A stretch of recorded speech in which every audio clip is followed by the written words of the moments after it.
એવા રોડો છે જે એ રિપેરિંગ માંગી રહ્યા છે, નવા રોડો માંગી રહ્યા છે, નવા નેડિયા માંગી રહ્યા છે. આપણી જવાબદારી છે લોકોના વિકાસના કામો કરવાની. આમણે 5 વર્ષ ખાલી વિરોધ જ કર્યો છે, કાગળ લખીને ટીવીમાં આપી દીધું. આનાથી ખુશ ના રહેવાય. હું એ વખતે તમને કહેતો હતો આપણા ખેતર સુધી પાણી આવવું જ જોઈએ. એના માટે મથે કોણ? તો કે આપણો ધારાસભ્ય, આપણા સંસદ સભ્ય. એ જવાબદારી એની છે. સરકાર મારી છે કે નહીં તો મત તો તમે તમારા પોતાના દમ ઉપર માંગ્યા હતા. હું જીતીશ તો આ કરીશ.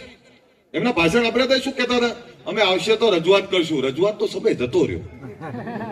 રજૂઆતની રિઝલ્ટ જોઈએ અમારે.